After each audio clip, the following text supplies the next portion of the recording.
Okay, ready for another session here? I think I am.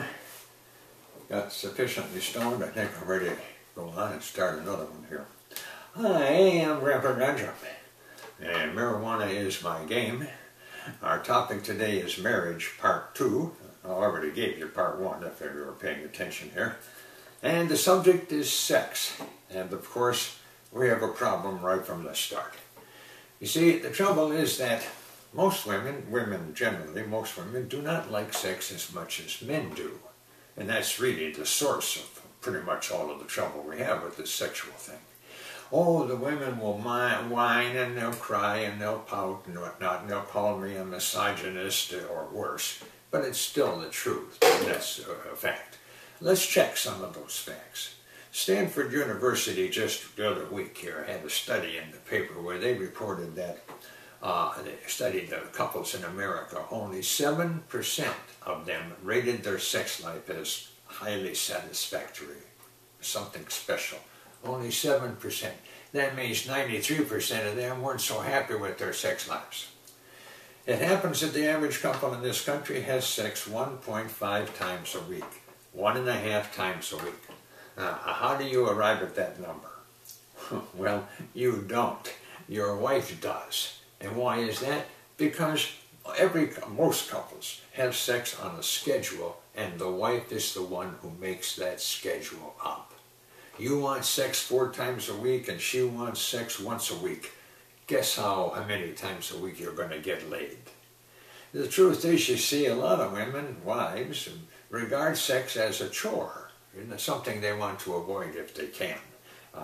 Now, these women watch cable TV, you see, and they know all about how you fake orgasms and the phony passion and all that stuff. But it's just an act, you know.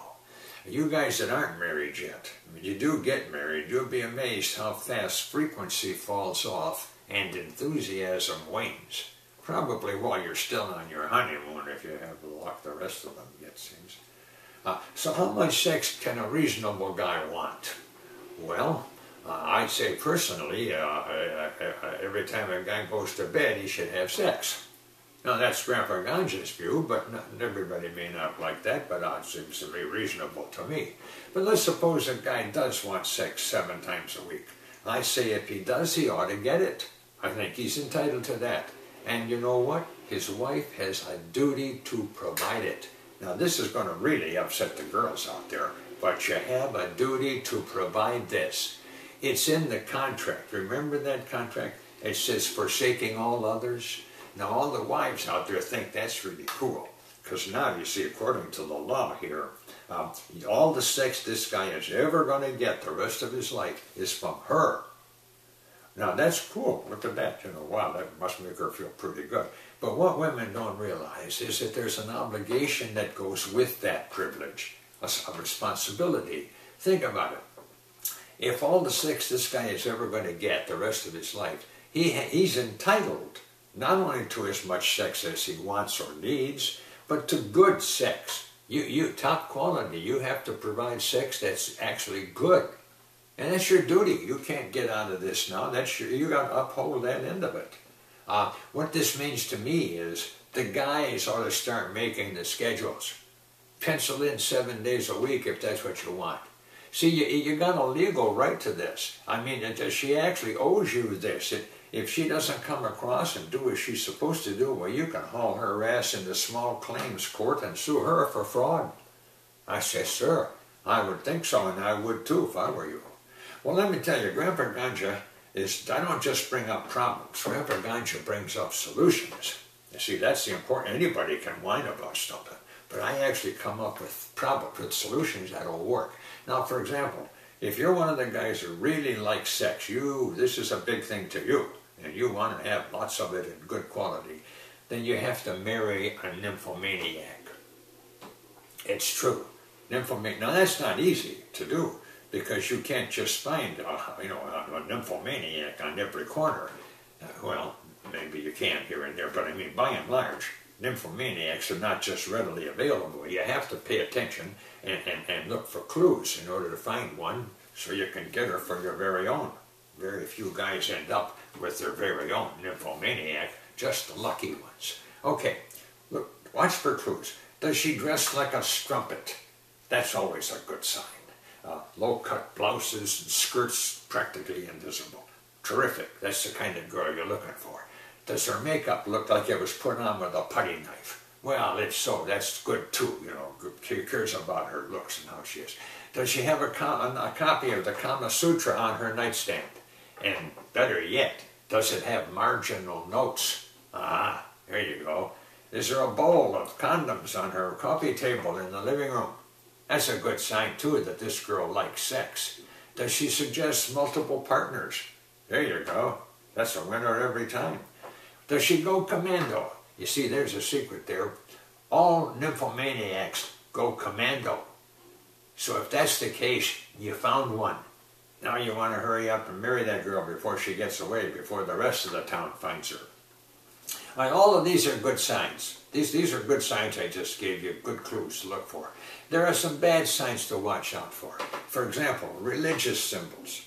If she's wearing a cross, or a Star of David, or one of those little mini Ten Commandment things or something, drop that girl. She's a churchgoer. Why, there's nothing in the world. Why, you know, the problem with this is, you know, these churchgoers, they've been taught since they were little girls that sex is evil and a sin. And they can't kick that thought. So they grow up and go into marriage, and then in the back of their head is telling them, I can't have any fun here, because if I do, I'll go to hell. Well, if you don't, you're going to go to the divorce court, as far as Grandpa Ganja is concerned. Drop her drop her. Trust me on this one. There's nothing worse than one of those born-again people with the sex thing, nothing worse. Other things, does she limit sex quality if you're in a relationship, you know? Does she ration it out already? You're not even married and she's got some kind of schedule going. That's a bad sign. Does she ever make the first move? Very important that she do that, because that shows she likes the stuff, and that's exactly what you're looking for. But you get the idea here. Look for clues. You know, don't buy a pig in a poke. This is it's a serious business. You're going to hook up with this girl, and you're going to be with her for the rest of your life, and you want to pay attention. You know, be sure you got somebody you can live with. That's what I say. Play your cards right.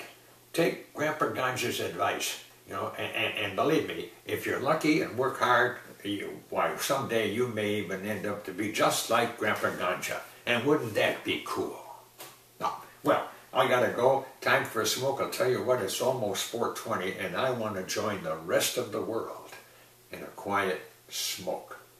I'll be back later with maybe part 3 of marriage, or part 4, or wherever. Adios.